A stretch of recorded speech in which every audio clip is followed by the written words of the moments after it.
বনগাঁয় 6 তৃণমূল কাউন্সিলরের বাড়িতে হামলা, বোমা মারা, গুলি চালানোর অভিযোগ। পুরপ্রধানের বিরুদ্ধে অনাস্থা প্রস্তাবে সই না করাতেই হামলা, অভিযোগ আক্রান্ত কাউন্সিলরদের।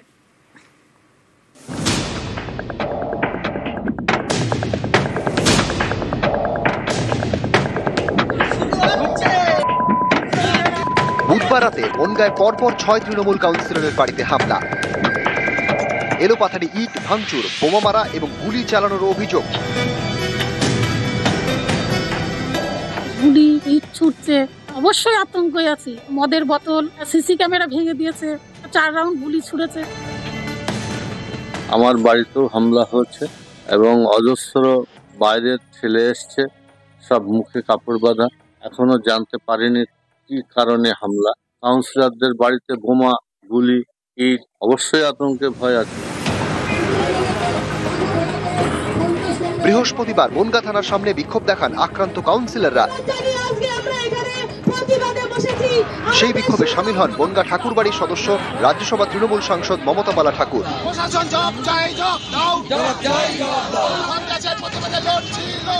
এই হামলাকে সাধারণ দুষ্কৃতী হামলা হিসেবে দেখতে নারাজ আক্রান্ত তৃণমূল কাউন্সিলররা। তাঁদের বক্তব্য, বুধবার বনগাঁর পুরপ্রধান গোপাল শেঠের বিরুদ্ধে অনাস্থা প্রস্তাব আনা হয়। যে 6 জন কাউন্সিলর সেই প্রস্তাবে সই করেননি, তাঁদের বাড়িতেই হামলা চালানো হয়েছে।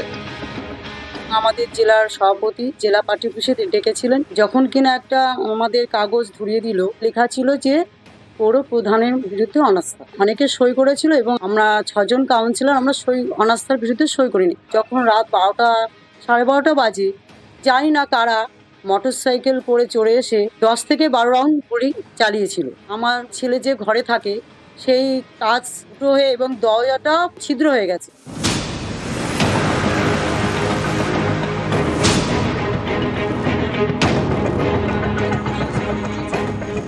কাকিমা ফোন করে বৌমা বোম পড়েছে, আবার 10 মিনিট পরে কাকিমা ফোন করে বললো পরপর আরো 2টো পড়েছে। কেন হলো বলতে আমাদেরকে অনাস্থা প্রস্তাবের জন্য বলা হয়েছিল চেয়ারম্যানের বিরুদ্ধে, তো আমরা অনাস্থা পেপারে সই করিনি। হয়তো তারই পরিপ্রেক্ষিতে হয়তো বোমটা ফেলেছে আমাদের বাড়িতে। দুষ্কৃতীরা যদি মনে করে যে বোম ফেলে বন্দুক দেখিয়ে বসিয়ে রাখবে ঘরে, কিন্তু সেটা পারবে না।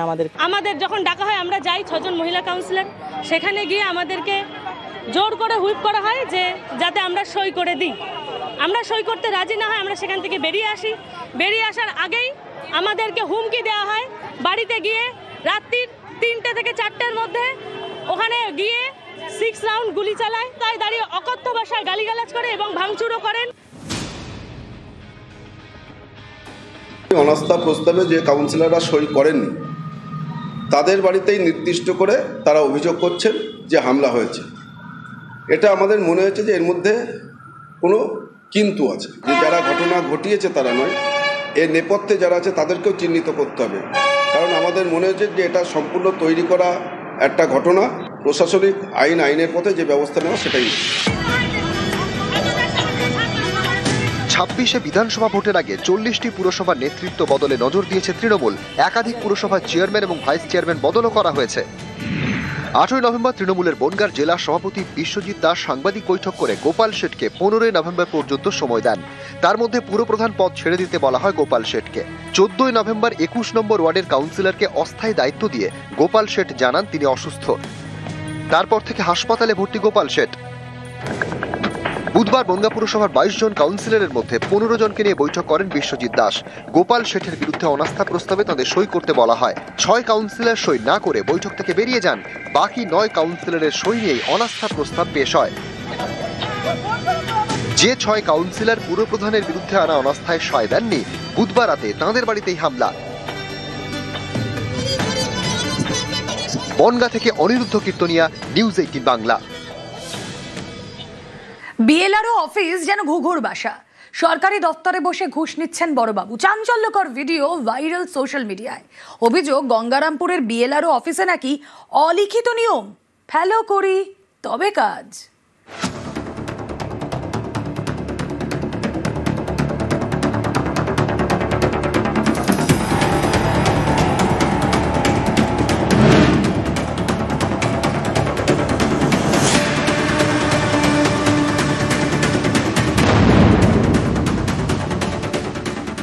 জানতাম যে বিএলআরও অফিস ঘুঘুর বাসা, শুধু প্রমাণের অভাব দেখা যাচ্ছিল না, অনেক বড় বড় আধিকারিকও এর সঙ্গে অবশ্যই যুক্ত আছে। ওই বিএলআরও অফিসে প্রত্যেকটা কেস পিছু যা শুনতে পাচ্ছি আর কি, কমিশন না হয় সেগুলো অনেক কারো কাছে যায়। দক্ষিণ দিনাজপুরের গঙ্গারামপুর, এখানকার বিএলআরও অফিসে ঘুষ না দিলে নাকি কোনো কাজই হয় না, অভিযোগ স্থানীয়দের। এরই মাঝে একটি ভিডিও ভাইরাল, সেখানে সরকারি অফিসারকে ঘুষ নিতে দেখা যাচ্ছে বলে দাবি। এর সত্যতা যাচাই করেনি নিউজ 18 বাংলা।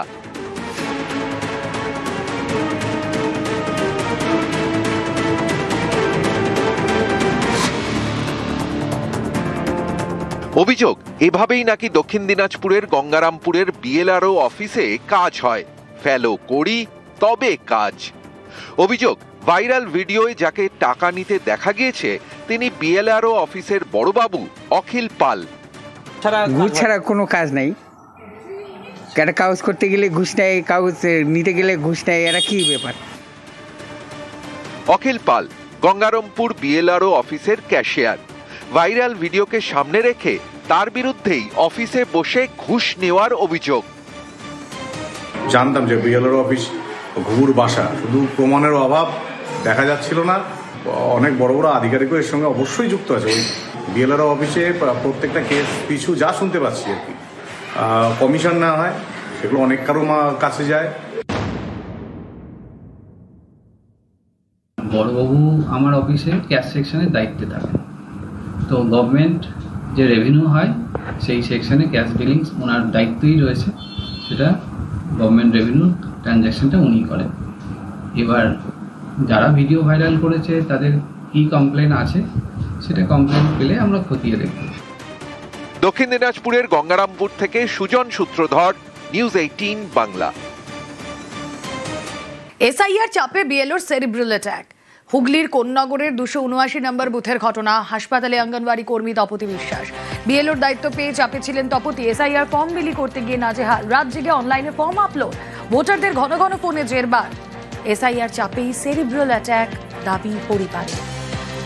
রাত্রে 2:30টার সময় তো উঠে এইসব লিখেছে, ফর্মগুলো স্ক্যান করেছে, এইসব করেছে, করার পরে সেই ভোরবেলা 5টার থেকে আবার আরম্ভ করেছে।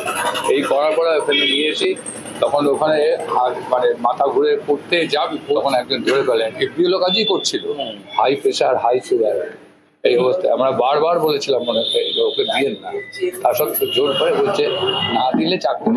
এরা আতঙ্কে এইসব করে যাচ্ছে, প্রচন্ড চাপ, প্রচন্ড রাতে ঘুমাতে পারে না। মূলত এসআইআর এর কাজ করতে কাজের চাপের জন্য ওনার এই অবস্থা। 100%। নির্বাচন কমিশনকে চিঠি মুখ্যমন্ত্রীর। এসআইআর এর কাজে বিএলওদের উপর চাপ। বিএলওদের উপর চাপের অভিযোগে সরব মুখ্যমন্ত্রী। নির্বাচন কমিশনকে চিঠি দিয়ে প্রতিবাদ। বিএলওদের উপর অমানবিক চাপের অভিযোগ।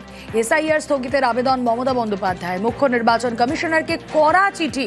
কথা বলবো, আবির ঘোষাল রয়েছেন সঙ্গে। আবির, তিনি যেটা উল্লেখ করেছেন যে এসআইআর প্রক্রিয়া প্রশিক্ষণের অভাব রয়েছে যথেষ্ট, পাশাপাশি প্রয়োজনীয় নথি সম্পর্কে অস্পষ্টতা থেকে গিয়েছে এবং যে প্রক্রিয়া সেই প্রক্রিয়াকে কাঠামোগতভাবেও ত্রুটিপূর্ণ বলে তিনি মনে করছেন। তিনি উল্লেখ করেছেন যে বিএলওদের উপর অত্যাধিক চাপ সৃষ্টি করা হচ্ছে, যা তাদের শারীরিক এবং মানসিক স্বাস্থ্যের জন্য উদ্বেগজনক। ফলে এক্ষেত্রে দাঁড়িয়ে বিএলওদের উপর তো বটেই, সাধারণ মানুষের উপর গোটা ঘটনাকে ঘিরে মানসিকভাবে চাপ পড়ছে এবং কিছু মৃত্যুর ঘটনাও সামনে এসছে। এই পরিস্থিতিতে নির্বাচন কমিশন যাতে যথাযথ পদক্ষেপ গ্রহণ করে এবং বিএলওদের মৃত্যুর প্রসঙ্গকে এসআইআর প্রক্রিয়া স্থগিত করার কথা মুখ্য নির্বাচনী আধিকারিককে চিঠিতে উল্লেখ করেছেন মমতা বন্দ্যোপাধ্যায়। বেশ,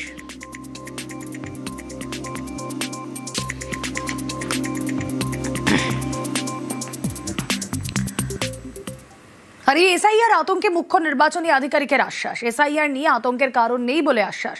কোনো বৈধ ভোটারের নাম বাদ নয় বলে আশ্বাস সিইও মনোজ কুমার আগরওয়ালের। 2002 ভোটার তালিকার নাম নেই, ওটা আমরা দেখবো। 2025 যে ভোটার তালিকা নাম আছে 27 অক্টোবরে প্রত্যেক লোক ফর্ম পাবে। যার লিঙ্কেজ হবে না ওখানে হিয়ারিং হবে, আর যদি ওখানে আছে অনেক দিন থেকে আমাদের খুব সক্ষম আছে ডিএম, সক্ষম আছে ডিআরও, ও সব এনরোল করবেন।